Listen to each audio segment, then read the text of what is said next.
Muy buenos días, tengan todas y todos. En nombre de la Oficina de Asuntos Internacionales y Cooperación Externa y de la Vicerrectoría de Investigación de la Universidad de Costa Rica, les damos la más cordial bienvenida a este nuevo webinario sobre el tema Diplomacia Científica UCR, Puentes hacia la Internacionalización. Hola, bienvenidos a una nueva edición de nuestros programas de Diplomacia Científica. Como siempre, un placer compartir con ustedes y compartir con la calidad de profesionales que son parte de este programa. El día de hoy vamos a tener al doctor Pascal Girot, director de la Escuela de Geografía, quien tiene más de 30 años de trabajar en la Universidad de Costa Rica, cuyos temas de interés van desde cambio climático hasta gestión de riesgos y gestión ambiental. Una persona destacadísima con formación en la universidad y también a nivel internacional. Y como parte de la diáspora contamos con Rebeca Mata Barbosa. Rebeca actualmente trabaja en la Escuela de Ingeniería en Biosistemas y tuvo formación en la Universidad de Davis en California. Rebeca se ha dedicado fuertemente a lo que es cambio climático y su influencia también sobre ambientes acuáticos y marinos. Otra vez estamos muy contentos de poder compartir con ustedes todo lo que es la formación de nuestros docentes a nivel nacional, a nivel internacional y la importancia de estrechar lazos con otros países, con otras universidades y con otras formaciones. Espero que disfruten muchísimo esta nueva edición de nuestro programa.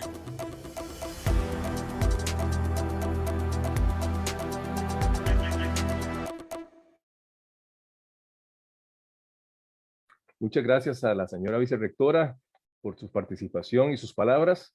Y a continuación me complace presentar y hacer una breve descripción de la trayectoria del doctor Pascal Girot, nuestro invitado del día de hoy, quien es profesor catedrático en la Universidad de Costa Rica y se desempeña actualmente como director de la Escuela de Geografía de nuestra universidad. Hasta marzo del 2018 estuvo trabajando como coordinador de un proyecto y asesor del ministro de Ambiente y Energía del Gobierno de Costa Rica en temas de cambio climático.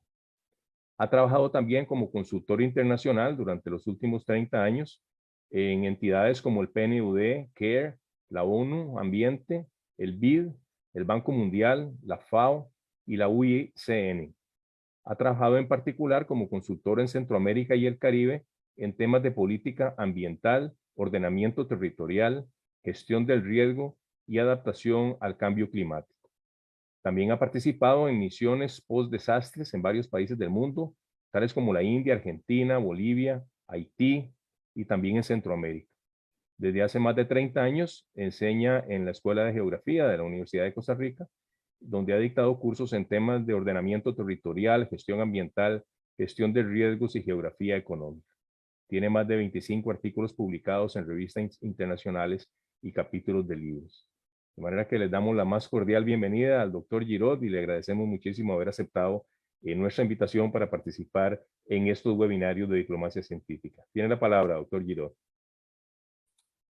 Muchísimas gracias, don José María,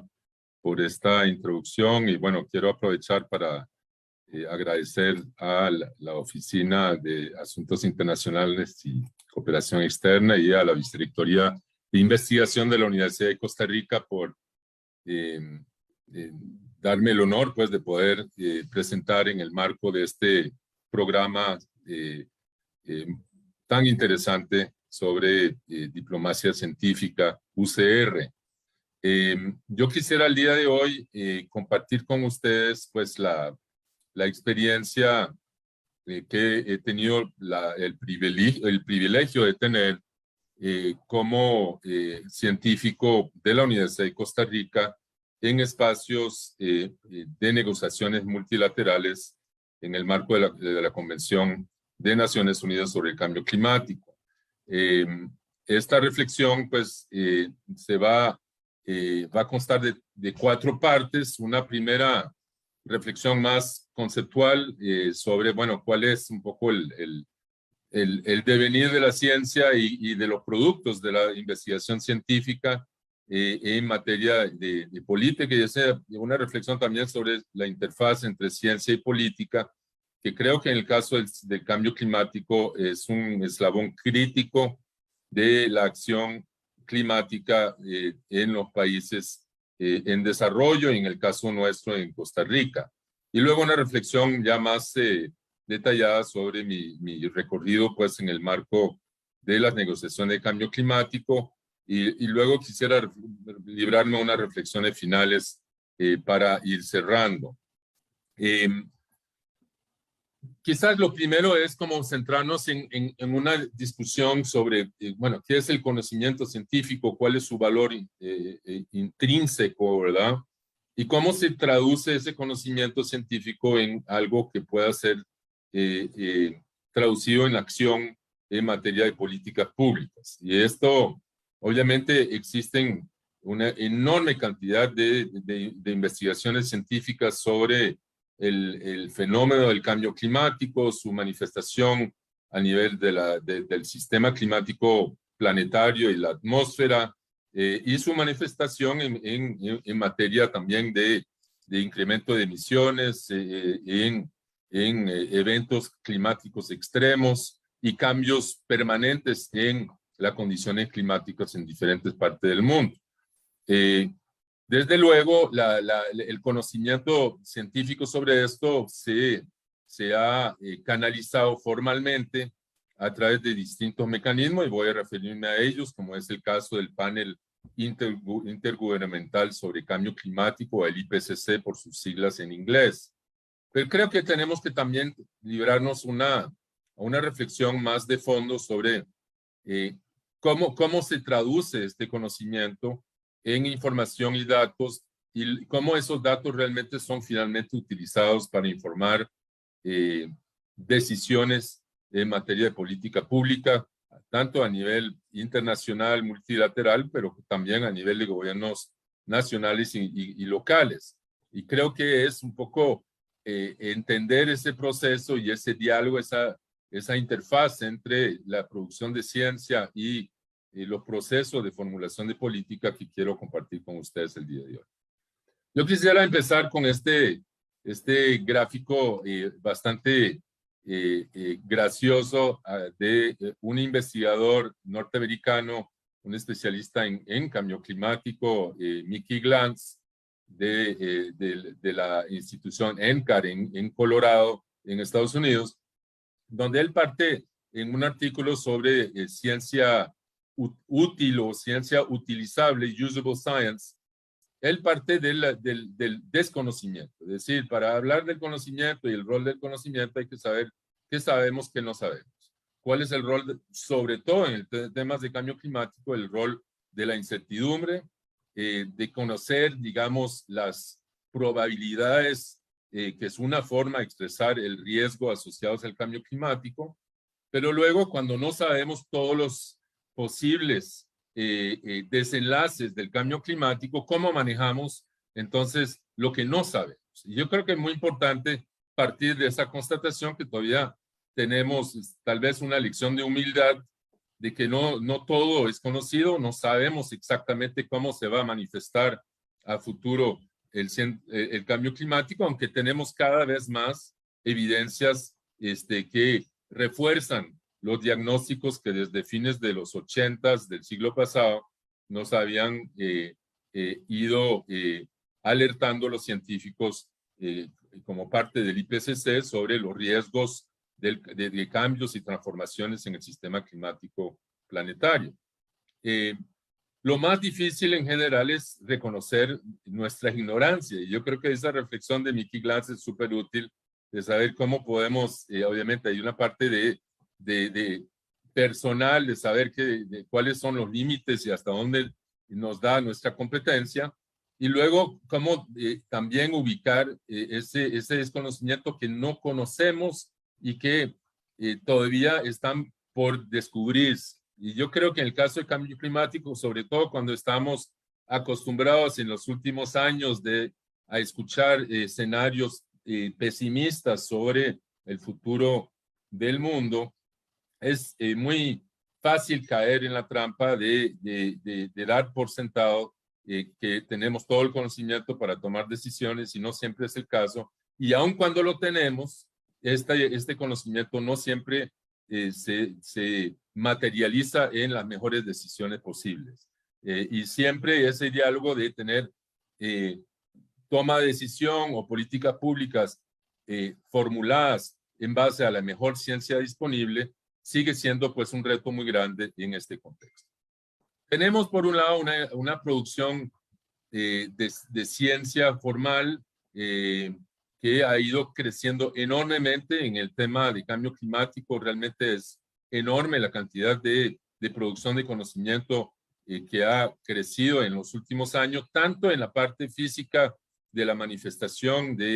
en materia de ciencias atmosféricas y de física de la atmósfera, como también sobre los impactos que tienen el cambio climático en los diferentes sistemas humanos que están expuestos, digamos, a estas amenazas del cambio climático. Y entender también cómo muchas de las políticas públicas que determinan la forma en que hacemos desarrollo, en la forma en que desarrollamos nuestras ciudades, nuestro sistema de transporte, nuestros sistemas de generación energética y el consumo de esos bienes de consumo ligado a un modelo de desarrollo basado en energías fósiles, contribuyen de alguna forma a aumentar las emisiones de gas de efecto invernadero que van sumando en la atmósfera, independientemente de dónde surgen, si son de fuentes móviles, si son de países en desarrollo, países desarrollados. La molécula de CO2 o de metano es la misma, que incide pues en cambios en la composición química de la atmósfera y con efectos en materia de calentamiento global. Entonces tenemos en este momento una enorme oferta de ciencia a nivel internacional, tanto a través de mecanismos formales de publicación científica y de revistas con revisiones de pares, como también incidencia que pueda hacerse a través de procesos de incidencia. Y me parece importante distinguir las dos cosas. A veces uno, como científico, cree que al publicar en una revista de renombre internacional con revisión de pares, de que ese conocimiento va a circular ampliamente hacia sectores fuera, digamos, de la especialidad de uno. Y que claramente esto no siempre suceda y eso sucede como lo quisiéramos, y que en ese sentido los procesos de incidencia se vuelven sumamente importantes. Luego está cómo la ciencia se puede ser incorporada y cómo los diferentes actores económicos y políticos utilizan esa información. Y ahí hay una reflexión, obviamente, basada en alguno de los trabajos del Premio Nobel de Economía Joseph Stiglitz, que recibió el Premio Nobel justamente por su modelo de información imperfecta, de que no todos los actores tienen acceso a la misma información, no toda la información y el conocimiento científico se traduce, digamos, en las mejores decisiones, y eso no se debe necesariamente por una falta de voluntad política, que es un tema que escuchamos a menudo, sino que a veces la puesta a disposición de la información no necesariamente mejora la condición de vulnerabilidad de la persona o su capacidad real de tomar decisiones o de tener una incidencia real que cambie las condiciones de riesgo, de vulnerabilidad, o que permite también acelerar una transición hacia un desarrollo bajo en emisiones, que es parte de los retos que tenemos hoy en día de cara al cambio climático. ¿Cómo entonces aumentar la capacidad de toma de decisiones para que se puedan incorporar esos datos, ese conocimiento científico para mejorar las condiciones de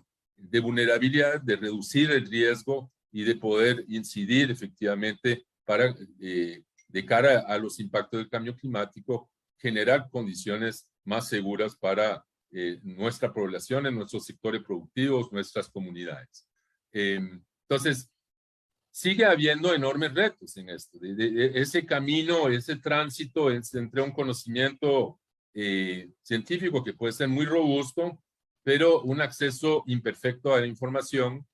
y una capacidad imperfecta de traducir esa información y ese conocimiento en las mejores decisiones posibles, y que requiere trabajar en esas tres dimensiones que pueden ver en la figura a la derecha, que tienen que ver de cómo las predicciones de escenarios de cambio climático, cómo la capacidad de toma de decisión pueden realmente modificar condiciones de vulnerabilidad humana, que es un tema en el cual he venido trabajando ya en los últimos años. Creo que esos retos siguen siendo muy válidos, y que tenemos que, obviamente, cuando hablamos de diplomacia científica en temas de cambio climático, tenemos que obviamente tenerlos en cuenta. Luego están diversas formas de vinculación entre la ciencia y la política. Hay obviamente dos grandes categorías: ciencia para la política, y luego política científica, que tiene que ver con cómo motivamos también y estimulamos investigaciones relevantes para el desarrollo o para encarar la crisis climática mundial. Y ahí en ciencia para la política incluye la asesoría o el rol que podemos tener como científicos en fungir como asesores o consejeros de personas en posiciones de toma de decisiones, y todo el ámbito que nos trae aquí, que es de la diplomacia científica, donde justamente la idea es no solamente intercambiar ideas, sino de poder desarrollar conjuntamente nuevos conocimientos, y que esas políticas pueden también ser objeto de seguimiento y de revisión periódica, que es algo que creo que es importante cuando hablamos de diplomacia científica, es de poder también librarnos o permitir librarnos a una revisión periódica de políticas públicas, cosa que en muchos países, y incluye Costa Rica, no hemos sido muy exitosos en eso. Entonces, siempre hay esa tensión entre la toma de decisión, como un poco ese mito de que esa toma de decisión se hace en el seno de los ministerios y de los despachos de ministros y en la Asamblea Legislativa, con lo que es realmente la parte de los conocimientos generados y las políticas que realmente reflejan prioridades negociadas por la población, por la comunidad científica, pero también por la comunidad empresarial, en materia, por ejemplo, de transición hacia un desarrollo bajo en emisiones. Pasa mucho por la innovación tecnológica y científica hacia soluciones técnicas en materia de reducción de emisiones a través de sistemas energéticos más eficientes, sistemas productivos con una menor huella en materia de emisiones de carbono o de metano. Todo eso pasa efectivamente también por un trabajo de abajo hacia arriba de desarrollo científico y tecnológico, que es sumamente importante que tenga lugar. Ahora, existen muchos ejemplos de estos espacios, esas entidades multilaterales científicas. El IPBES, que es esta plataforma intergubernamental un poco calcada sobre el IPCC,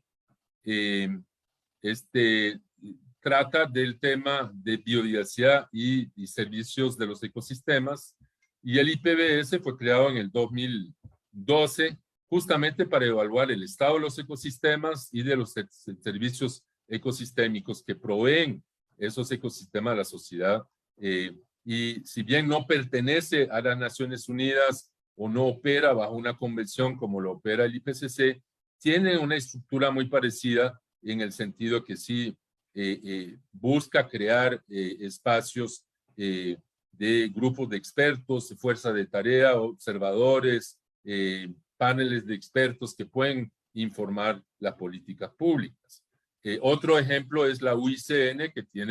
es la Unión Internacional para la Conservación de la Naturaleza, que predata el IPBES por muchas décadas, fue creada en los años 40 del siglo pasado. También tiene comisiones científicas, estados miembros, ONGs miembros, y que tratan de ponerse de acuerdo efectivamente entre comisiones científicas y diferentes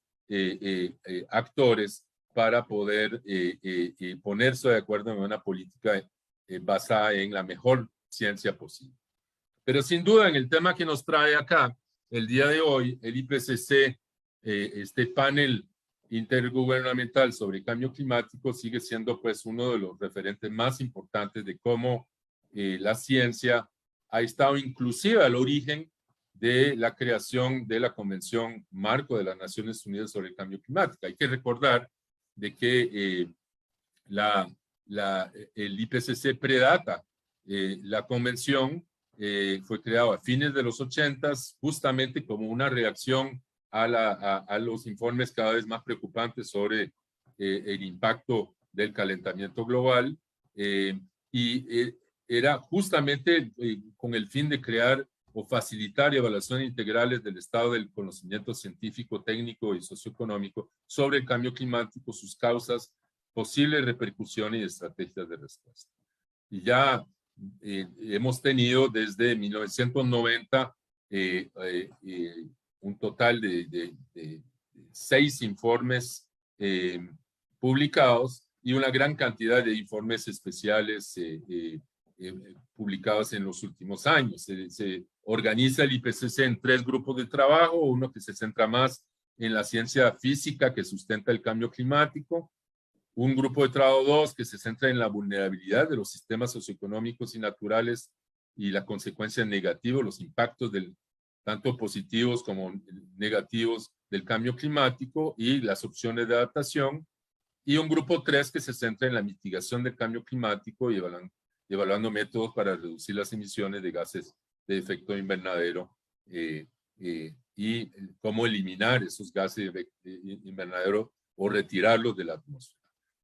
Y el último informe que acaba de salir este año y a finales del año pasado es el 6º informe del IPCC que cada vez nos manda un mensaje más estridente sobre la urgencia de buscar soluciones a la crisis climática porque estamos acercándonos al punto de no retorno en cuanto al cambio climático. En el marco de la Convención de Cambio Climático, ha habido en los últimos años un esfuerzo importante por incorporar la ciencia a las negociaciones. Uno pensaría que por tener el IPCC, automáticamente esos informes son leídos por los delegados de los países que vienen a representar las partes, los países y los observadores que forman parte de ese conjunto de actores que se reúnen anualmente en la Conferencia de las Partes de la Convención Marco de Naciones Unidas sobre el Cambio Climático. Pero nos dimos cuenta que, pues, de alguna forma el IPCC opera independientemente, tiene su propia gobernanza interna y no siempre había vasos comunicantes, o por lo menos esos vasos comunicantes no estaban siendo muy eficaces al momento de incidir en las negociaciones de cambio climático y lograr soluciones mancomunadas entre todos los países del mundo. Entonces, a partir del 2012 se crea este diálogo estructurado de expertos, el Structured Expert Dialogue, por sus siglas en inglés, que apoya el trabajo de este órgano subsidiario de asesoría científico y técnico de la Convención, que opera bajo la Convención, y que busca asegurar la integridad científica de las decisiones que toma la COP, la Conferencia de las Partes, y que pueda reflejar la mejor ciencia posible. Entonces ahí hay un par de links que van a poder ver si acceden a la presentación, donde precisamente en el 2013, en el momento en que se lanzaba el 5º informe del IPCC, hubo un proceso muy intenso, fueron los 2 años que precedieron la negociación del Acuerdo de París, y que ahí donde precisamente la importancia de poder informar y de poder reflejar en el informe de París la última ciencia disponible se volvía sumamente importante. Y este Periodic Review, esa revisión periódica de los informes del IPCC ha seguido hasta la fecha, y ahora en el 2022 también se están realizando varios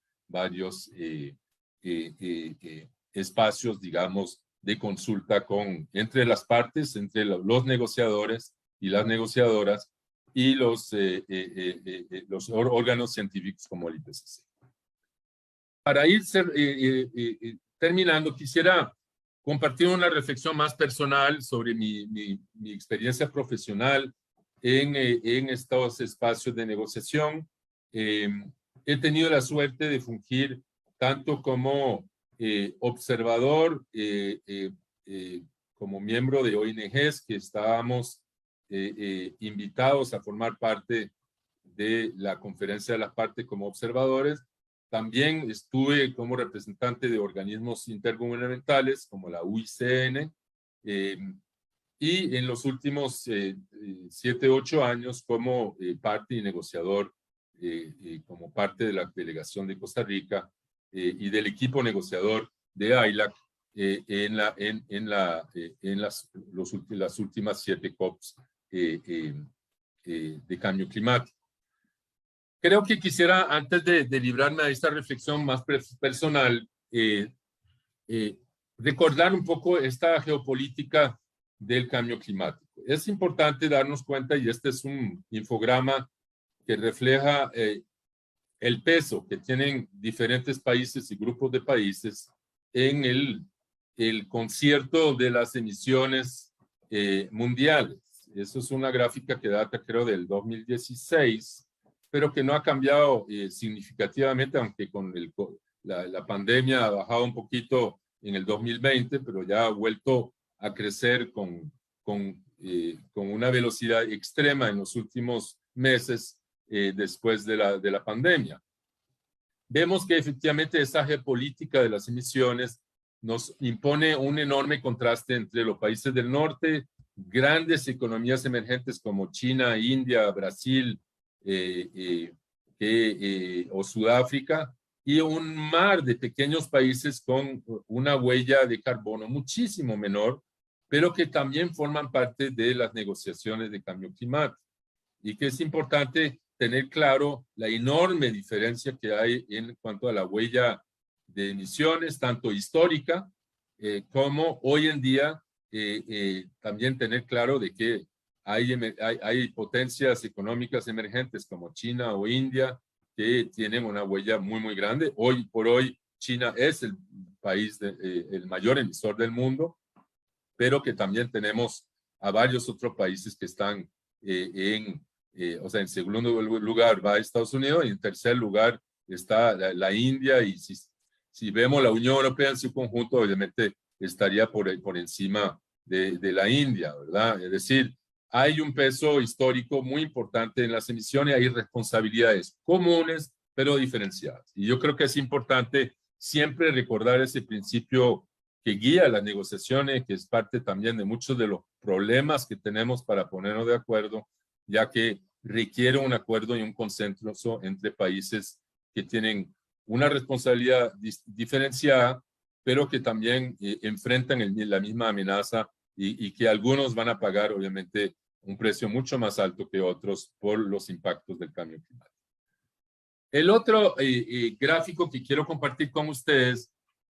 es cómo se dividen los bloques negociadores en las negociaciones. Y como pueden ver, es un berenjenal, como diríamos, de grupos y bloques negociadores, donde tenemos dos grandes conjuntos de bloques, que serían los países no anexo 1 o los países en desarrollo, que se agrupan bajo el grupo G77 más China, y los países desarrollados en la parte de abajo del gráfico, que agrupan los miembros de la Unión Europea, los países desarrollados como Estados Unidos, Canadá, Australia, Nueva Zelanda, Noruega, etcétera, y algunos grupos que tienen pues miembros en ambos, tanto en el G77 como en el grupo de los países anexo 1.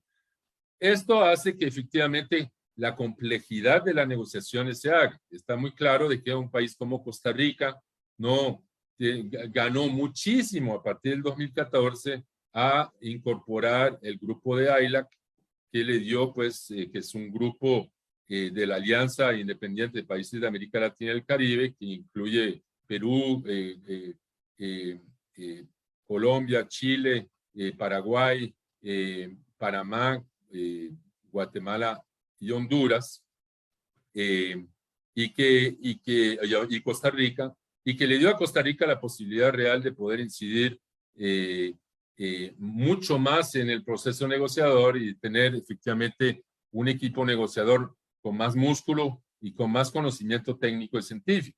porque había la posibilidad de tener expertos en alguna de las áreas de negociación que hasta la fecha Costa Rica no había podido seguir, y eso desde el 2014 hasta la fecha nos ha dado una enorme ventaja de negociación, y que hemos tenido obviamente una incidencia mucho mayor en las negociaciones. Quizás para remontar un poco al origen, yo trabajé, antes de trabajar en temas de negociaciones multilaterales, trabajé también como consultor en muchos procesos regionales en el marco del SICA y de la Comisión Centroamericana de Ambiente y Desarrollo, en temas de políticas públicas, políticas regionales, tanto en temas ambientales como en temas de gestión del riesgo de desastres. Sobre todo a partir del huracán Mitch, donde sí empecé a trabajar mucho más en temas de políticas regionales, en temas de gestión del riesgo de desastres. Participé en el diseño de la política centroamericana de gestión integrada de riesgo de desastres, la PSEGIR en el 2010, pero también en la Estrategia Regional de Cambio Climático del 2009 y en la Estrategia Nacional de Cambio Climático de Costa Rica del 2009 también. Es decir, todos estos esfuerzos yo creo que me dieron pues elementos para poder a partir del 2008 participar ya como por primera vez en una conferencia de la parte de cambio climático que fue en Poznań, en Polonia, como miembro de la delegación de UICN. El año siguiente fue la famosa COP15 en Copenhague, en Dinamarca, donde sí llevamos con UICN una delegación nutrida de representantes de organizaciones de la sociedad civil de toda la región centroamericana. Había representantes de organizaciones indígenas, de ONGs ambientalistas, de organizaciones religiosas, de diferentes representantes en el marco del SICA y de la comunidad académica. También estuvo representado el CESUCA, y creo que fue también un primer ensayo de cómo incidir como región en un proceso tan complejo como las negociaciones multilaterales de cambio climático. Y a partir del 2011 al 2014 participé como observador porque trabajaba con una ONG humanitaria de CARE Internacional, y estuve también involucrado en procesos de incidencia política como ONG en esas COP, de la COP17 a la COP20. A partir del 2014, ingreso a formar parte de la delegación de Costa Rica ante la Convención Marco como miembro del equipo negociador. Sobre todo el año 2015 fue un año sumamente intenso en las negociaciones, ya que culminó con la firma del Acuerdo de París en la COP21 en diciembre de 2015, y hubo 4 rondas de negociaciones ese año para poder terminar de ponernos de acuerdo en el texto del Acuerdo de París. Ahí contribuí directamente en las negociaciones de 2 capítulos del Acuerdo de París, en adaptación y pérdidas y daño, y a partir del 2015 ya estaba con un nuevo cargo como asesor senior en cambio climático en el despacho del ministro de Ambiente y Energía de Costa Rica, y tuve el ministro de aquel entonces, el doctor Edgar Gutiérrez, me encargó pues coordinar un equipo a cargo de la formulación de la primera contribución nacional de Costa Rica, que se envió en septiembre del 2015. Entonces fue un año muy intenso, tanto de negociaciones como de incidencia también, y de diálogo y de consulta pública sobre la contribución de Costa Rica en materia de cambio climático, tanto en temas de mitigación, de reducción de emisiones y tratando de formular metas al 2030 en cuanto a reducción de emisiones para Costa Rica, como en temas de adaptación y gestión del riesgo por pérdidas y daños. A partir del 2016 participé también como miembro del equipo negociador de Costa Rica, lideré en buena parte el equipo de negociación de AILAC, y era el coordinador del tema de adaptación para AILAC, tanto en la COP22 como la COP23. En el 2016 también presenté parte de las metas de adaptación que nos habíamos fijado en la NDC, la Contribución Nacional de Costa Rica, en un Technical Expert Meeting, un panel, digamos, de expertos de diferentes países del mundo sobre adaptación, donde presentamos las metas de adaptación de Costa Rica, que fue un espacio muy ligado también, no solamente al diálogo de expertos que mencioné anteriormente, sino de poder también informar lo que es la parte prospectiva de la política climática, que tiene que ver que cuáles son las metas a futuro fraguadas o expresadas a través de las comunicaciones nacionales y la contribución nacional, el NDC de Costa Rica. Entonces, eso fue una experiencia interesante porque recibimos retroalimentación también de pares de otros países que nos hicieron preguntas y pidieron aclaraciones, etc. Finalmente, en la COP26 en Glasgow, a finales del año pasado, participé también como miembro del equipo negociador al cargo del tema de pérdidas y daños, que es un tema que vengo siguiendo hace muchos años en el marco de la convención, y culminó esto con un esfuerzo de facilitación, porque ahí siempre en las negociaciones la figura de cofacilitadores formales y luego espacios informales en que los países se reúnen para ponerse de acuerdo para sacar la tarea, y tuve el honor de ser nombrado por los miembros tanto del G77 como los países desarrollados como facilitador de este proceso. Allí hay una foto de esas sesiones en los últimos días de la COP26 en Glasgow, que nos permitió avanzar bastante sobre la definición de las funciones de la Red de Santiago sobre pérdidas y daños, que es una red de apoyo a los países que van a enfrentar daños crecientes y inevitables por los efectos adversos del cambio climático. Así que fue un ejercicio muy interesante. Otro hito importante para el tema de diplomacia científica fue mi participación como científico y académico y catedrático de esta universidad. Firmé una declaración de destacados asesores científicos ante la COP26 en Glasgow, encabezada por Sir Patrick Vallance, que es el científico en jefe del gobierno del Reino Unido, que era la presidencia de la COP en esta instancia en Glasgow, y que nos invitó a un grupo de científicos a firmar una declaración. Éramos 38 científicos que instaban pues a acelerar el paso para movilizar las voluntades para acelerar la transición hacia un desarrollo bajo en emisiones, y sobre todo de poder fomentar políticas científicas que permiten también permitir a la comunidad científica tener acceso a más recursos para poder también acelerar el desarrollo de investigaciones y otros trabajos que permiten también acompañar esa transición hacia economías bajo en emisiones y sobre todo economías más resilientes y más adaptadas a los impactos del cambio climático a futuro. Así que eso fue, digamos, parte de los hitos importantes en mi última participación en la COP26 en Glasgow. Para terminar, quisiera librarme a una reflexión final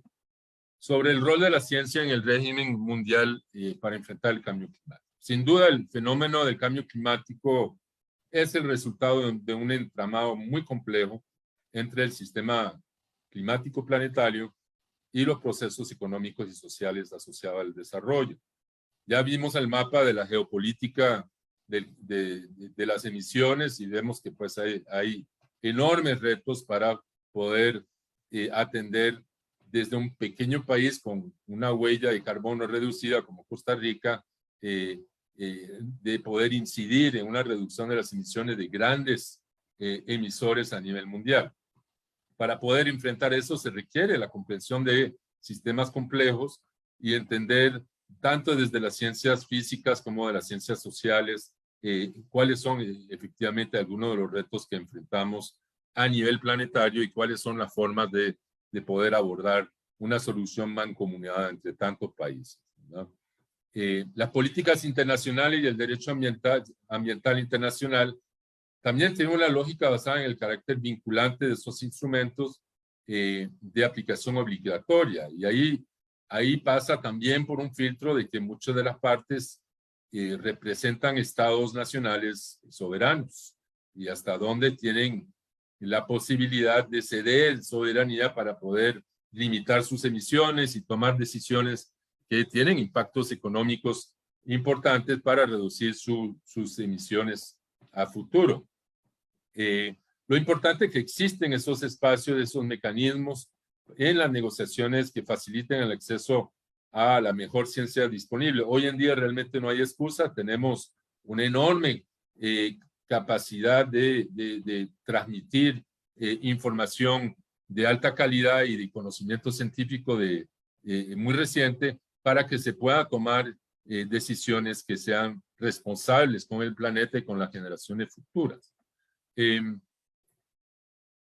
A nivel nacional, creo que es importante también recordar que el diálogo ciencia-política es algo que se tiene que sostener en el tiempo.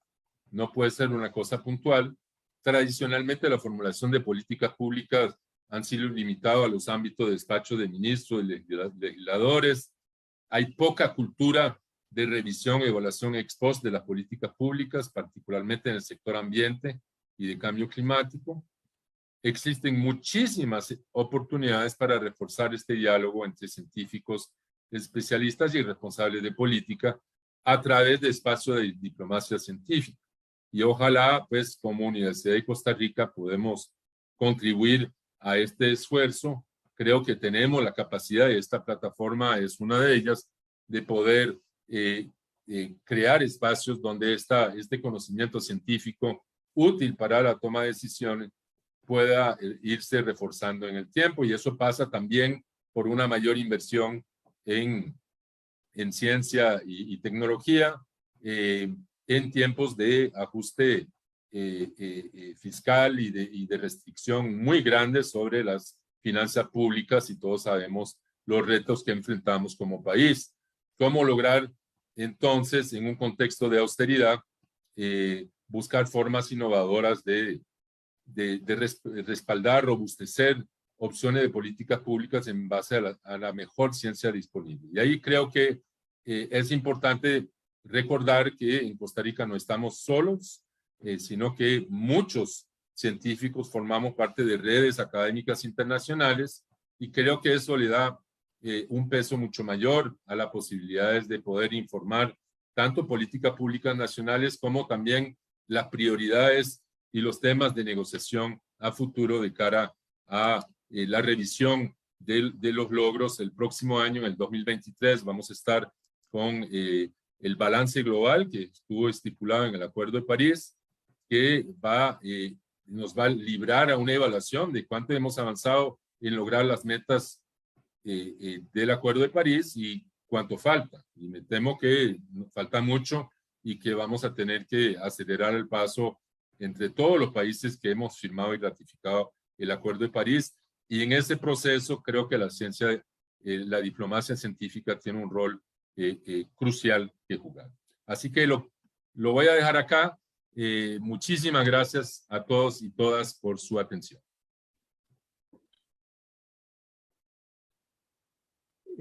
Muchas gracias, doctor Pascal, Pascal Giró, por su excelente presentación. No sé si deja de compartir la pantalla.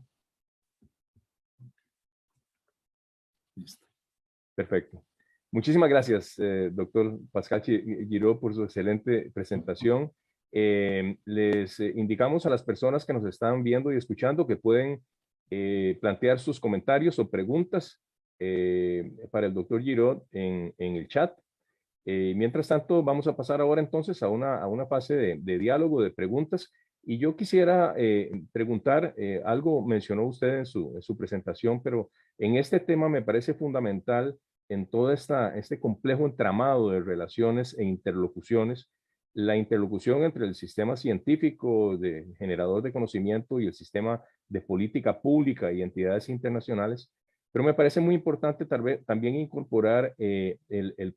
a otro protagonista, que son los sectores organizados de la sociedad que se interesan, se preocupan y actúan sobre este tema. Me refiero a las comunidades indígenas, las comunidades campesinas que actúan en ese sentido, los grupos de activismo a nivel de ecologismo, etcétera. Entonces, ¿cómo ve usted a este otro protagonista dentro de toda esta ecuación de interfase entre ciencia y diplomacia? ¿Qué papel le ve usted y qué papel está jugando en estas decisiones a nivel macro global?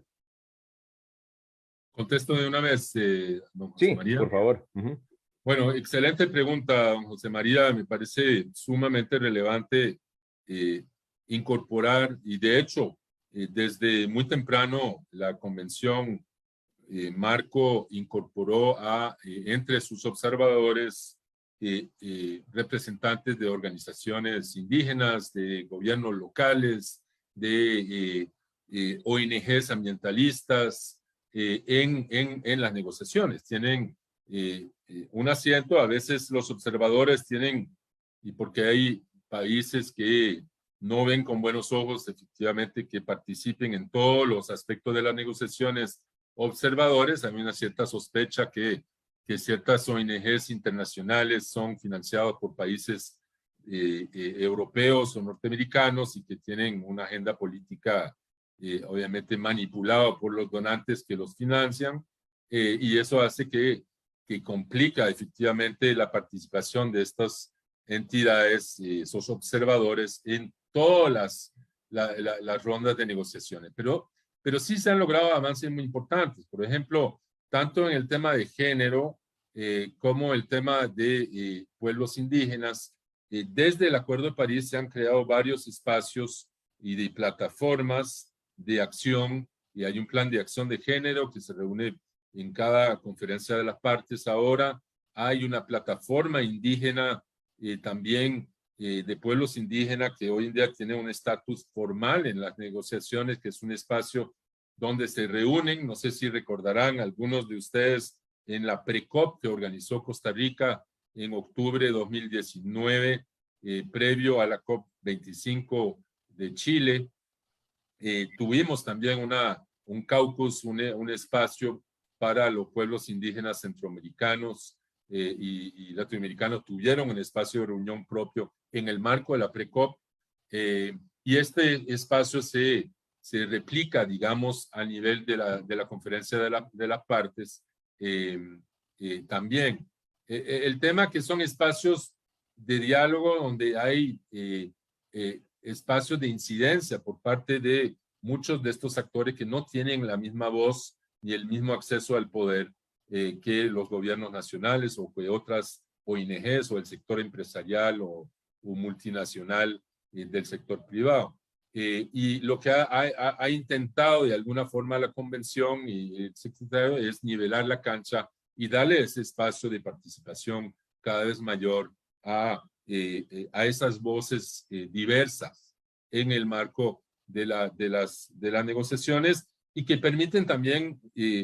poner de relieve la enorme diversidad, digamos, de aportes de conocimientos tradicionales, de perspectivas diversas, y de poder también dar una voz a los sectores más vulnerables de la humanidad, literalmente de cara a la crisis climática, lo cual nos debe instar y emplazar como negociadores a actuar y avanzar en las negociaciones para que puedan caminar y que podamos lograr las metas que nos propusimos en el Acuerdo de París. Muchas gracias. Otra inquietud que me surge al escuchar su presentación, y de hecho usted ahí mencionó que ha hecho trabajo en nuestra región centroamericana, específicamente en el área centroamericana, donde estamos viendo efectos dramáticos a todo nivel del cambio climático. ¿Cómo percibe usted esas posibilidades primer lugar de interacción entre las comunidades científicas de nuestros países, que a veces, aunque estamos tan cerca, a veces estamos muy alejados en realidad en nuestras interacciones. Y por otro lado, ¿qué tipo de organismos regionales de Centroamérica hay que permitan esta incidencia, tanto del sector académico como de los sectores sociales organizados? En fin, ¿cómo ve usted ese escenario a nivel centroamericano? Bueno, Centroamérica creo que ha conocido épocas más gloriosas a nivel del sistema de integración centroamericano, hay que decirlo. Me recuerdo muy bien justamente en la época de Poznan y de Copenhague en el 2009, donde sí la Comisión Centroamericana de Ambiente y Desarrollo del SICA, órgano del SICA que reúne pues el Consejo de Ministros de Ambiente de Centroamérica, junto con una nutrida delegación, teníamos más de 40 representantes que logramos movilizar con fondos de la cooperación que participaron en Copenhague desde diferentes trincheras en Centroamérica. Uno de los mecanismos formales que existe en el sistema de integración centroamericano es el Consejo Consultivo de Sociedad Civil, el CCCICA. Es un órgano formal de la integración centroamericana y que reúne pues diferentes representantes de todos los países centroamericanos desde la sociedad civil, que van desde sindicatos, organizaciones sociales, organizaciones ambientales, movimiento indígena, el SICA también, que es un poco la integración, el SICA con C, reúne también las representaciones de pueblos indígenas de toda la región centroamericana y han tenido, por ejemplo, en materia de políticas forestales y de áreas protegidas, pues un rol importante en también visibilizar el rol de los pueblos indígenas, no solamente en el manejo de grandes conjuntos boscosos y grandes áreas protegidas y conjuntos de bosques en la región mesoamericana, sino también que como socios claves en materia de reducción de emisiones por deforestación evitada, el famoso REDD, o a través también de la adaptación basada en ecosistemas, que es una de las opciones importantes que tiene la región centroamericana para combinar ese esfuerzo histórico que ha tenido la región en materia de conservación in situ de la biodiversidad de cara al cambio climático. O sea, ¿qué rol tiene la red de áreas protegidas aquí en el SINAC para reducir nuestra vulnerabilidad de cara al cambio climático? ¿Qué rol tiene, por ejemplo, en garantizar suministro de agua a largo plazo de cara a los impactos de la sequía que vamos a tener en Guanacaste? ¿Qué rol tienen esas áreas protegidas a futuro? Que es un tema que ha venido trabajando el SINAC, pero también muchas ONGs ambientalistas y muchos también organizaciones indígenas agrupadas en la mesa indígena y otras agrupaciones a nivel del país. Gracias. Aquí tenemos una pregunta de don Enrique Margerí Bertoglia, quien nos dice: ¿serie de tiempo de carbono liberado y proyección de punto no retorno? Bueno, una muy buena pregunta. Tenemos para lograr las metas que nos pusimos en el Acuerdo de París, hay un presupuesto de carbono a nivel mundial y que efectivamente por eso tanto el IPCC como otras organizaciones científicas han planteado la fecha del 2030 como una fecha clave, justamente porque estamos hablando de lograr este pico en las emisiones y que ojalá se pueda aplanar la curva, al igual que en los contagios del COVID-19. Llevamos años en cambio climático de aplanar la curva, es decir, ¿cuándo vamos a llegar al año pico de emisiones en Costa Rica o en China? ¿Verdad? Es decir, y obviamente hay una inercia muy diferente en diferentes países. En sus últimas contribuciones, China pues ha hablado de lograr pues un pico hasta después del 2050 en sus emisiones, y dada el tamaño de la economía china y de sus emisiones, eso no augura nada bueno en cuanto a poder lograr las metas del Acuerdo de París. Recuerden que el Acuerdo de París nos puso como una meta colectiva de mantener el aumento de temperatura por debajo de 2 grados centígrados comparado a periodos, al periodo preindustrial.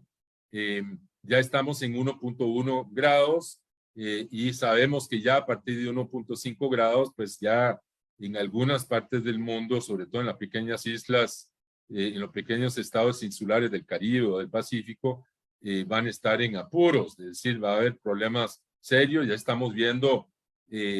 ejemplos de veranos con olas de calor, con incendios forestales en todo el mundo. Es decir, ya estamos viendo con ese poco incremento de 1.1 grados, pues efectivamente trae consecuencias preocupantes. Imagínense con 2 o 3 grados centígrados de promedio de temperatura en aumento, pues obviamente nos va a generar un problema muy, muy real. Habría que efectivamente, y parte de la meta es de poder poner un tope a las emisiones a partir del 2030, de poder aplanar la curva, porque sabemos que conforme postergamos este año pico, va a ser cada vez más caro y más difícil aplanar la curva. Por eso la acción temprana es importante. Eso lo venimos diciendo hace más de 15 años en las negociaciones, de que la acción temprana sale mucho más barata que la acción cuando ya tengamos el agua hasta el cuello y estemos ya con niveles de emisiones al tope, ¿verdad? Que nos va a generar muchos otros problemas, además digamos, del costo de oportunidad que tiene, digamos, la inversión en energías renovables, en sistemas de producción agropecuario bajo en emisiones, etc. Gracias. Tenemos aquí otra pregunta de Lucía Ketelhon,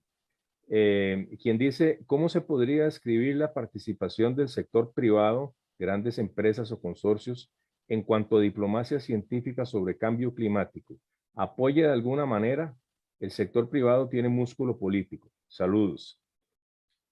Muchas gracias, Lucía. Y bueno, creo que es una excelente pregunta. Yo creo que tenemos muchísimos ejemplos. En casi todas las últimas conferencias de la parte siempre había un espacio pues de diálogo con el sector privado, con la inversión privada en materia de reducción de emisiones a través de innovación tecnológica.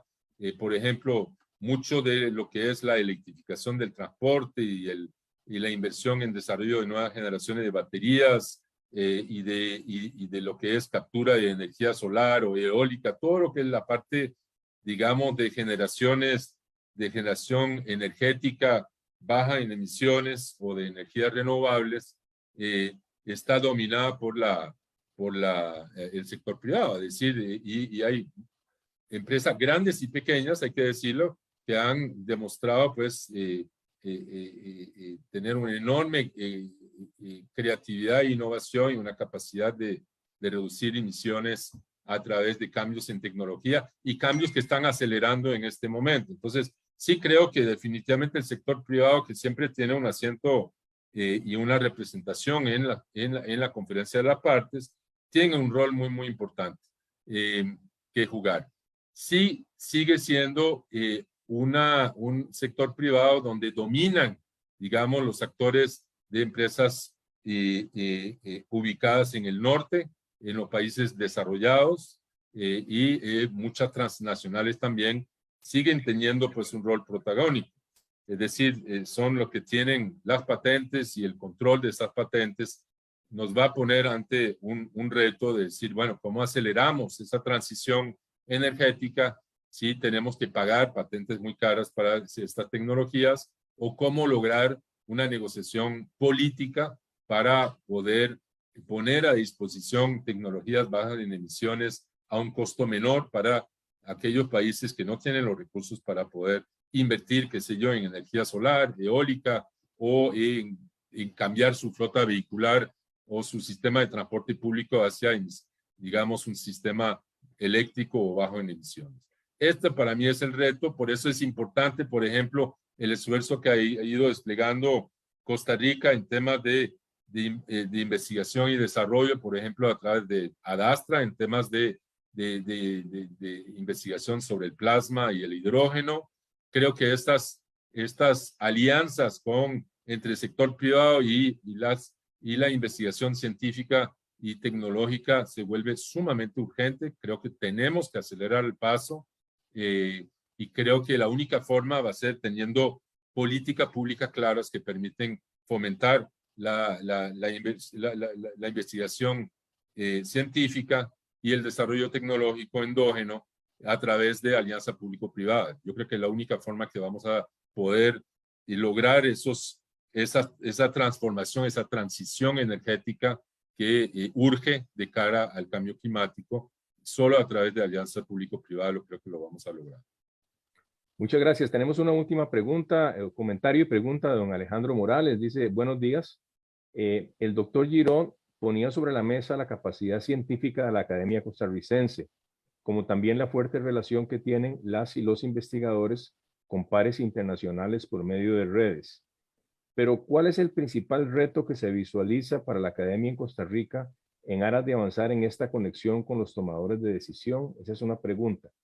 Y luego también comenta, el doctor Girón plantea algunas apuestas, por ejemplo, la necesidad de hacer evaluación ex post, pero ¿podríamos pensar en impulsar el análisis prospectivo a partir de los análisis que hacen las distintas organizaciones locales, nacionales o internacionales? Entonces serían dos preguntas. Si quieres se las repito. Excelente pregunta, Alejandro. Yo creo que definitivamente queda muchísimo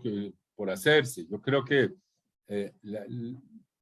una universidad como la Universidad de Costa Rica, tenemos muchísimos colegas que están trabajando a diario en redes académicas internacionales. Somos un país que se caracteriza por ser un país muy abierto a la cooperación científica internacional, y estas redes no solamente posicionan a Costa Rica como un centro de excelencia en materia de producción de ciencia, sino nos permite también tener un músculo para movilizar estos científicos de otros países en torno a metas en común, porque mucho de la solución al cambio climático, si bien se puede lograr a través de políticas públicas a nivel nacional, el problema obviamente es un problema global y requiere una solución internacional. Entonces, ahí yo creo que parte del reto es de cómo profesionalizar, como le dije, el tema de las negociaciones. Uno ve, por ejemplo, en otros países, las delegaciones en las negociaciones de países en desarrollo, inclusive de otros países latinoamericanos, tienen una conformación de negociadores profesionales, es decir, gente que no está ocupada en otra cosa durante todo el año y que en noviembre o diciembre de cada año se pone el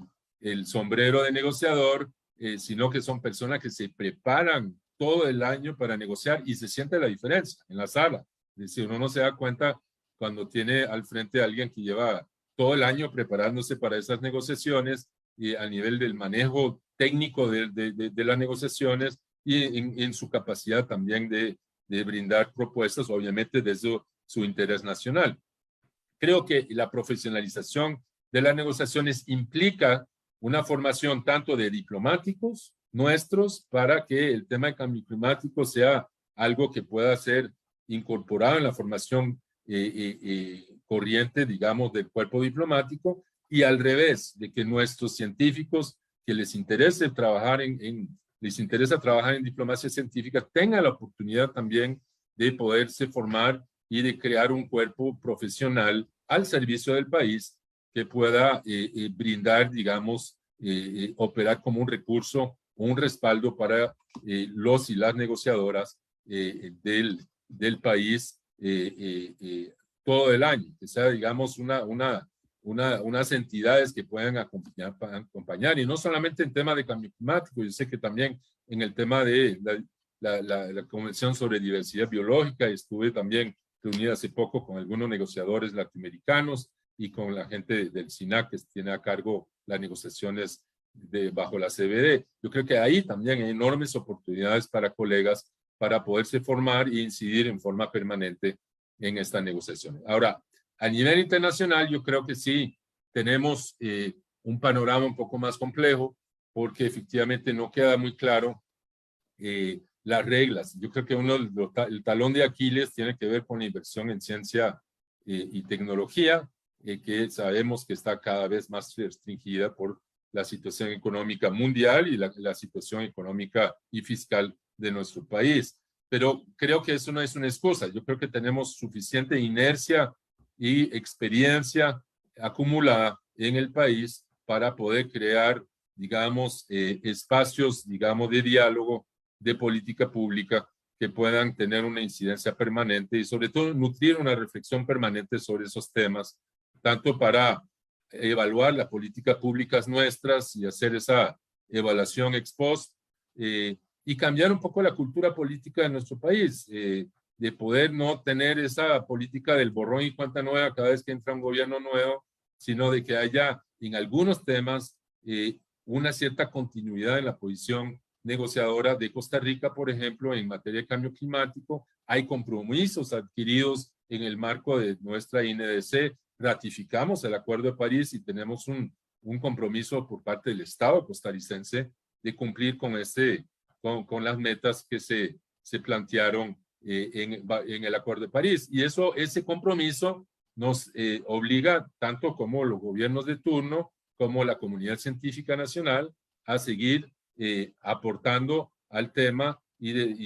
para reforzar la posición país, digamos, a largo plazo sobre temas que nos interesan y que hemos sostenido a lo largo del tiempo. Además, hay que decirlo, a lo largo de varios gobiernos se han mantenido la misma posición en muchos temas de negociación y ojalá se pueda mantener en el sentido que darle consistencia a largo plazo en la posición negociadora de Costa Rica me parece importantísimo, y eso pasa también por tener la capacidad en nuestras universidades de tener profesionales formados para este fin que puedan servir de referencia y acompañar el proceso a largo plazo. Muchas gracias, doctor Giró, por sus respuestas y comentarios, y muchas gracias a las personas que han colocado sus preguntas y comentarios en este rico intercambio. Pasamos al siguiente segmento de este webinario y me da mucho gusto presentar a la compañera Carol Cordero, quien es gestora de movilidad académica de la OAICE, de nuestra universidad, quien va a presentarnos a la representante de la diáspora costarricense, la doctoranda Rebeca Mata Barbosa, quien va a tener un intercambio, un diálogo también con el doctor Girón. Así que adelante, Carol. Muchísimas gracias, don José María. Siempre es un placer compartir con usted y en esta oportunidad con el doctor Girón. Así como le indicó don José María, mi nombre es Carol Cordero Fuentes, analista de becas al exterior del Programa de Movilidad Académica y Administrativa de la Oficina de Asuntos Internacionales y Cooperación Externa. Les comento que este es un programa de movilidad internacional con gran trascendencia institucional, y muestra de ello es que actualmente se encuentran en el exterior 155 personas docentes y administrativas, realizando estudios de maestría, doctorado y algunos postdoctorado. A la fecha se han incorporado 21 personas exbecarias, quienes vienen a enriquecer el conocimiento generado desde y hacia el exterior, por lo que es de vital importancia para nuestra oficina dar un acompañamiento enfocado en una orientación integral, con el fin de que se realice una adecuada reinserción y que así se pueda continuar con los aportes desde la academia y la investigación en la UCR. Además, para este 2022 se retomó el programa de personas académicas visitantes provenientes del exterior hacia la UCR y el programa de becas cortas para nuestro personal docente y administrativo. Es así que a partir de julio del 2022, la Universidad de Costa Rica se engalanará con 158 personas académicas visitantes de universidades reconocidas a nivel mundial. Sumado a ello, y como parte de la actualización que se realiza, el personal docente se adjudicaron 19 becas cortas. Es así que no cabe duda que los pilares de la internacionalización se fortalecen cuando tenemos grandes representantes de la diáspora en el extranjero, por lo que me permito presentar a una gran exponente de ello. Les presento a Rebeca Mata Barbosa, docente de la Escuela en Ingeniería de Biosistemas de la Universidad de Costa Rica, quien es apasionada por la producción alternativa y sostenible de alimentos y que su trayectoria académica y de investigación la fue llevando cada vez hacia el mar y a las comunidades costeras, donde inició una experiencia inimaginable. Siempre en busca del crecimiento intelectual y personal, el futuro académico de Rebeca le permitió ingresar al doctorado en Ingeniería de Biosistemas en la Universidad de California, Davis, Estados Unidos, y quien se encuentra a meses de concluir esta gran etapa de su vida académica y que desde ya le deseamos muchísimos éxitos. Si bien ha sido un viaje muy retador, ha hecho que la experiencia de Rebeca sea muy enriquecedora y es por ello que tiene grandes deseos de compartir lo aprendido y seguir creciendo en esta nueva etapa que será como profesora ex becaria en la Universidad de Costa Rica. Sin más preámbulos, agradezco mucho a Rebeca por participar en este webinar y le cedo la palabra. Bienvenida, Rebeca. Gracias, Carol, por la presentación. Es definitivamente un honor para mí estar aquí y compartir en este webinar. La presentación buenísima, don Pascal, que de hecho tengo 1000 preguntas, ya sé que tengo que hacerlo cortito, así que voy a intentar resumir y hacerlo más conciso, pero ese es un tema súper importante y muy interesante que va a muchísimos niveles y que yo también en mis estudios aquí, en mi doctorado, lo he visto en muchas diferentes formas y lo he intentado incorporar en mi investigación también. Y pues he visto muchísimos diferentes retos y cómo la ciencia también se va moviendo. Depende de cómo la sociedad ve los temas y lo que les va interesando y cómo se va transformando. Y entre todo y todo, estar en el extranjero, estudiar fuera del país, es una experiencia increíblemente difícil, pero también enriquecedorísima porque aprendes de cultura desde diferentes tipos de cultura hasta todos los diferentes recursos, qué tan diferentes de Costa Rica para otro país como es Estados Unidos, que tienen una economía obviamente muy y entre todas las experiencias uno crece mucho personalmente y también, claro, en la parte académica. Y bueno, entre las dudas que uno tiene, que yo creo que todos los estudiantes que estamos fuera y a punto de volver, nos llega mucho y es un poquito, o sea, siempre ahí en nuestra mente es,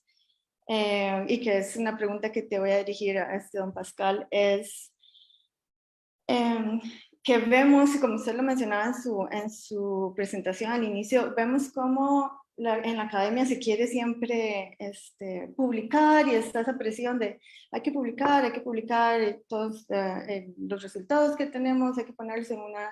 revista, ojalá de renombre, va a ser súper académica, súper científica, no todo el mundo lo va a entender, muchísima gente ni lo va a leer, y eso es una frustración que tenemos porque a la vez existe esa presión de que si estás en la academia hay que hacerlo. Y eso toma un montón de tiempo y energía y tal vez mi pregunta es, pues como científicos y como académicos, ¿hasta dónde llega nuestro rol y nuestro trabajo para poder transformar esa información en materializar realmente en resultados sociales, políticos, que en verdad podamos ver este montón de trabajo que hacemos en la ciencia y cómo realmente lo podemos materializar en políticas efectivas y posiblemente flexibles, porque entre más estudiamos, las cosas van cambiando, nos vamos adaptando, encontramos nueva ciencia, así que tienen que ser políticas efectivas y flexibles. Y si usted tiene algunos tips de una vez que empezamos en esta carrera, cómo se transforma realmente eso y cómo podemos mantener esa energía y manejar esas frustraciones que me imagino que también van a haber entre, ok, eso es lo que estamos trabajando en ciencia y eso es lo que realmente estamos viendo que pasa en la parte más política y social. Muchísimas gracias, Rebeca, por estas preguntas y estos comentarios, yo creo que muy atinados. Efectivamente, bueno, ahí tenemos un doble reto, yo creo, desde la academia. Uno es que efectivamente vivimos en un régimen académico que nos obliga como académicos a publicar, y sobre todo jóvenes profesionales o profesores que están aspirando a subir en régimen académico hoy en día más que nunca, tienen pues el publish or perish, ¿verdad? Como norma digamos, de estimular la investigación y la publicación en revistas con revisión de pares y otras exigencias académicas, lo cual está bien y absolutamente necesario. Pero también creo que es importante poder tener una comunicación más efectiva y quizás tener un diálogo más nutrido con otros colegas académicos que, por ejemplo, trabajan en temas de comunicación colectiva o en temas de educación popular, para poder traducir mucho de ese conocimiento que es a veces complejo de comunicar, de poder traducirlo a través de un lenguaje asequible para todos y todas. Yo creo que ahí el ejercicio, por ejemplo, de poder traducir un paper en unas láminas o un póster que pueda, digamos, de alguna forma resumir los hallazgos de una investigación para un público mucho más amplio, se vuelve, yo creo que importante. Y creo que hay servicios especializados, incluso dentro de la universidad, que puedan también proveer digamos, de valiosos aportes, por ejemplo, para poder divulgar muchísimo más lo que hacemos a un público muchísimo más amplio del que tal vez está dirigida la investigación científica muy especializada. Esto pasa, yo creo, por dos cosas.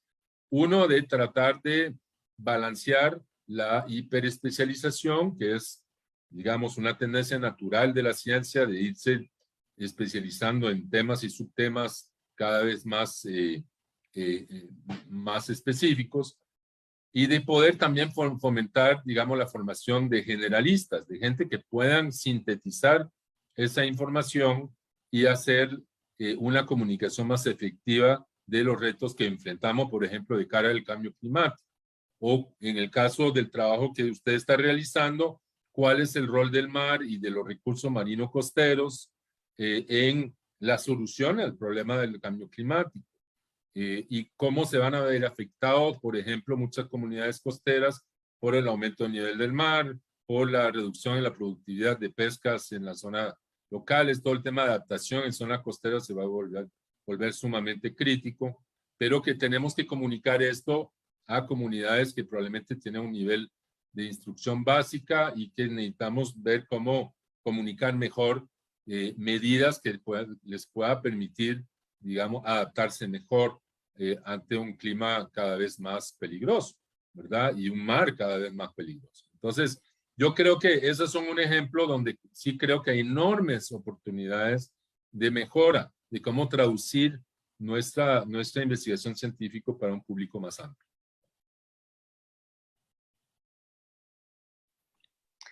Muchas gracias, don Pascal. Y de ahí también me surge esta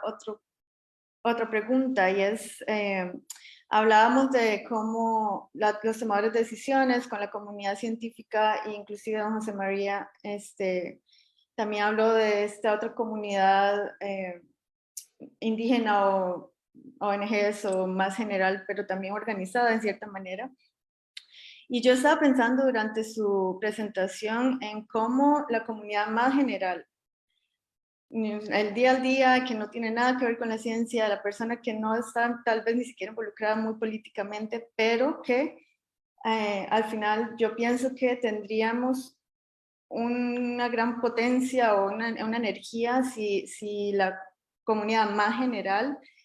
toma atención también en estos temas. Y mi pregunta es, que yo lo he notado mucho, y no sé Costa Rica cómo sabe, pero yo he notado mucho que el cambio climático es un tema que como que cansa un poquito a veces, como que uno quiere hablar de cambio climático, es como, no, pues, o sea, o no lo creen, o es como, la gente, la comunidad más general, he tenido bastantes intercambios en donde es como, no, eso ni existe, o pues por sí ya está todo fatal, ya que se va a hacer, ese tipo de comentarios. Y mi pregunta es, ¿cómo podemos mantener la atención en un tema tan importante como es cambio climático, en un entorno, en un ambiente en donde estamos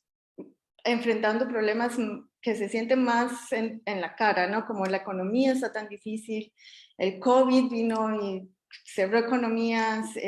por supuesto que era una emergencia, las energías se tenían que poner en contra de una vacuna, por ejemplo, y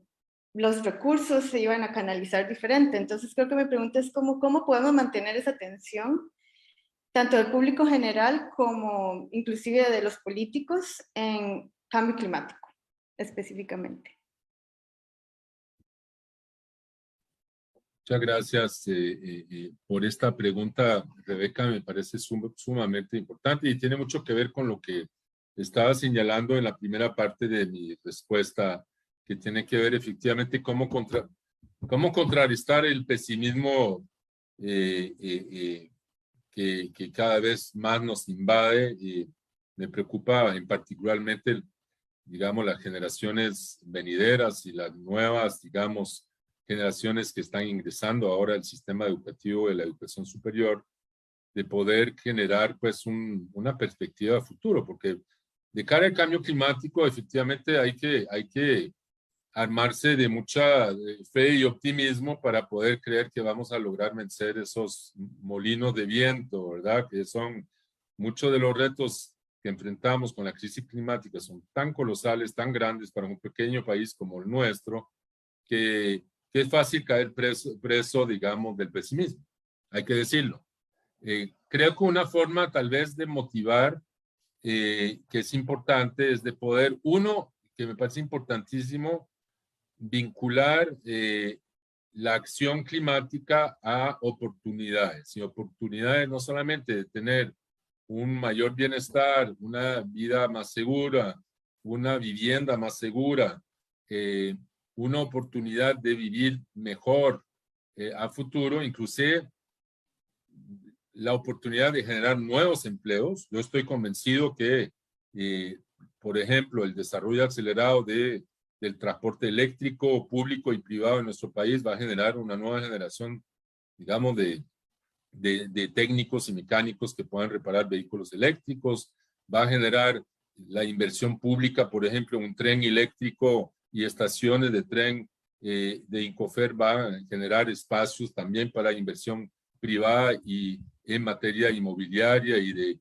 de centros comerciales vinculada a estaciones de trenes. Y en la parte de adaptación, que es un área donde sí he trabajado un poco más, yo estoy convencidísimo que tenemos enormes oportunidades para mejorar las condiciones en que se da, por ejemplo, la agricultura, una agricultura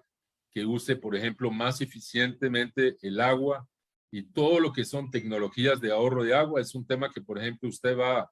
al Instituto Mexicano de Tecnologías del Agua, que tienen años de invertir en manejo de agua en un país tan árido como México. Es decir, cómo empezar a acelerar la innovación tecnológica para que pequeños agricultores puedan tener sistemas de riego por goteo bajo en costo, que los sistemas constructivos, los hoteles, las casas que hagamos tengan una huella de agua menor y que podamos hacer más con menos agua. Me parece, son retos como muy sencillos que nos permiten comunicar, decir, bueno, hay oportunidades de empleo ahí, digamos, de startups y para, por ejemplo, también permitir a pequeños agricultores tener acceso a información climática certera y poder planificar sus cosechas y su siembra, etcétera. Yo creo que sí hay que comunicar positivamente. El cambio climático siempre es doom and gloom, ¿verdad? Es como el panorama es oscuro, todos nos vamos a morir, es el fin del mundo. Y creo que hay que darle vuelta porque creo que hay enormes oportunidades para hacer las cosas bien y para poder generar oportunidades de innovación, oportunidades de adaptación que implica trabajo desde la comunidad científica, pero también muchísimo trabajo desde los sectores de sociedad civil organizada, empresa privada, MIPYMES, que pueden innovar y ofrecer soluciones a la crisis climática muy prácticas que nos permiten ahorrar agua, hacer agricultura con menos gasto de agua, construir habitaciones y casas y apartamentos que tengan un enfoque más bioclimático, y lo mismo con otros sectores de la actividad que creo que requieren innovación y ojalá un mecanismo que permite acelerar la innovación. Y ahí sí creo que tenemos en la Universidad de Costa Rica programas como Innova y Hélice y otros que apuntan a eso y que creo que tenemos que, ojalá, reforzar y colaborar todos para que esto suceda. Muchas gracias, don Pascal. De hecho, me encanta esa idea de entrar a esto mucho más positivo. Definitivamente yo siento que a veces la gente dice, pues si ya nos vamos a morir, ya que para qué hacer algo, y ese esfuerzo al final. Y me parece un muy buen punto. Muchas gracias. Y creo que tengo tiempo para una última pregunta y tal vez la voy a hacer un poquito más general, más allá de cambio climático y esas competencias, y es algo que a mí siempre me duele un poquito del mundo académico, y es cómo se maneja esta competencia en el ámbito académico y científico, en donde a veces como hay que publicar y hay que ser el primero y o sea, como que hay que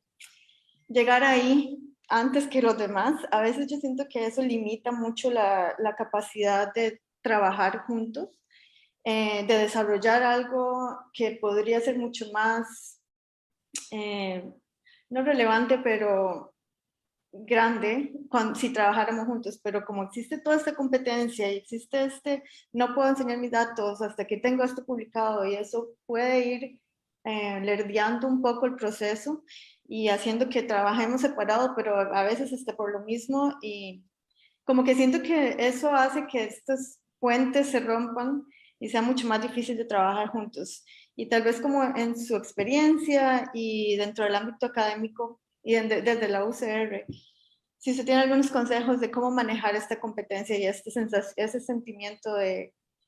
hay que correr, hay que publicar primero y no podemos compartir hasta que todo esto ya esté aquí listo y publicado, y ya ahora sí podemos compartir.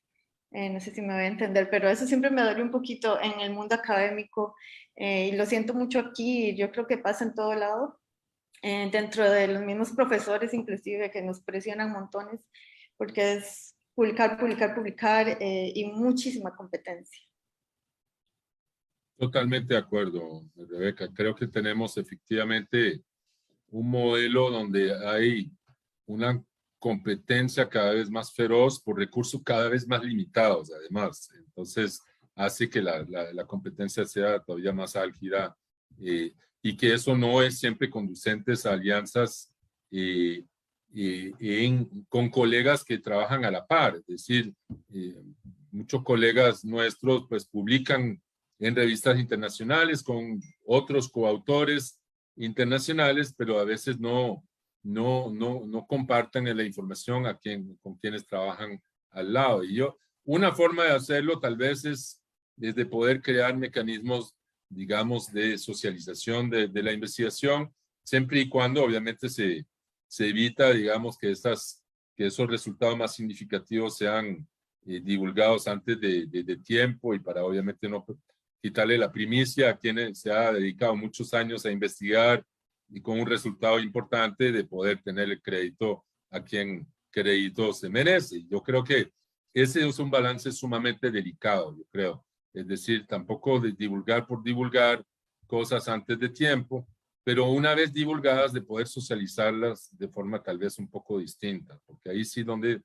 quizás fallamos. Muchas facultades organizan jornadas de investigación. Muchos de los centros de investigación en nuestra universidad tienen jornadas de investigación, inclusive varias veces por año. Creo que son espacios muy importantes, inclusive de comunión entre investigadores jóvenes y otros más aguerridos o con más experiencia, y ahí donde realmente se generan las sinergias positivas. Yo sí creo en el intercambio y la comunicación asertiva, en el sentido de que la ciencia útil es la que realmente se comunica mejor, se entiende mejor, y para volver un poco al tema que hablamos anteriormente de esa comunicación más para un público en general, que me parece que tiene que ir acompañado efectivamente de un esfuerzo institucional para facilitar esos espacios y esas oportunidades a investigadores y investigadoras jóvenes.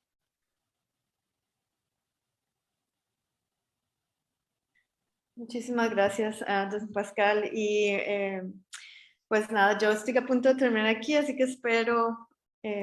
tener más interacciones en el futuro de la UCR. Y pues nada, muchísimas gracias y gracias por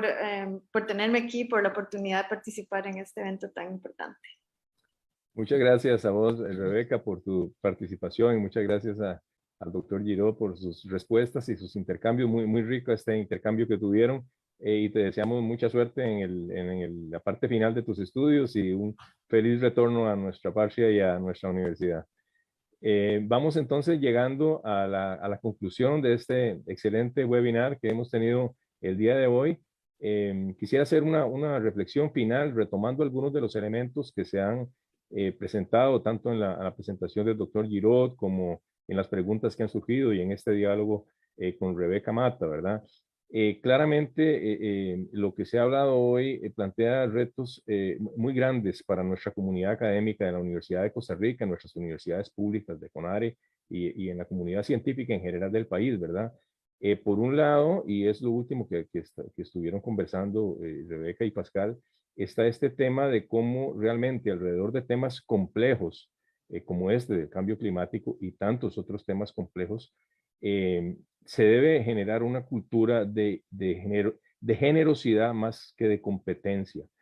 una cultura de acercamiento y de enfoques inter y transdisciplinarios que nos permitan aportar las fortalezas de los diferentes ámbitos disciplinares en un marco de cooperación que permita, por lo tanto, abordar temas de gran complejidad, que de otra forma son imposibles de abordar desde perspectivas unidisciplinares. Entonces eso exige un cambio cultural en nuestra comunidad académica y también exige cambios de carácter organizativo y administrativo y procedimental en nuestra universidad. Por otro lado, se ha planteado el reto de cómo relacionar la comunidad académica generadora de conocimiento con los sectores sociales amplios de muy diverso tipo de la comunidad, de manera que esta relación no sea una relación vertical de tipo jerárquico, sino una relación dialógica, a donde incluso la construcción del conocimiento se efectúe de una manera dialógica, un poco al calor de lo que el sociólogo portugués Boaventura de Sousa Santos llama diálogo de saberes, o mejor aún, ecología de saberes, ¿verdad? Entonces, estos sectores amplios de la sociedad, algunos de los cuales hemos mencionado el día de hoy, son o deben ser también gestores de no solo acciones, sino también de generación de conocimiento, y eso también representa un reto importante para nuestra comunidad académica. Y finalmente, otro reto que se ha planteado es cómo al calor de esta construcción de conocimiento en este y en otros temas, este conocimiento debe proyectarse a los niveles de decisión política, a la política pública nacional, regional e internacional, y también a diferentes ámbitos de la sociedad. Entonces, pareciera que un mensaje que surge de este excelente webinario de hoy es la necesidad de integración, de cooperación, de contacto, de interfaces con amplios sectores de la sociedad dentro del país, fuera del país, y mediante esa compleja ecología de generación, transmisión y proyección de conocimiento, pues vamos a poder no solo comprender, sino también darle una salida y solución a problemas tan complejos como el que hemos discutido hoy del cambio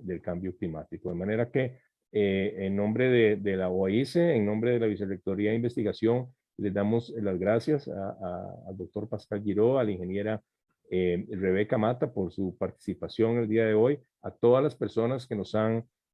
seguido y escuchado a través del Facebook Live. Muchísimas gracias y les anunciamos que nuestro próximo webinar de diplomacia científica se efectuará el viernes 22 de julio a las 10 de la mañana también, y tendremos el gusto de contar con la doctora Ana Mercedes Pérez, docente de la Escuela de Tecnología de Alimentos e investigadora del CITA de nuestra universidad. De manera que desde ya les extendemos la más cordial invitación para que nos acompañen en este nuevo webinario. Y nuevamente, pues muchísimas gracias a todas y a todos y les deseamos muy buen día.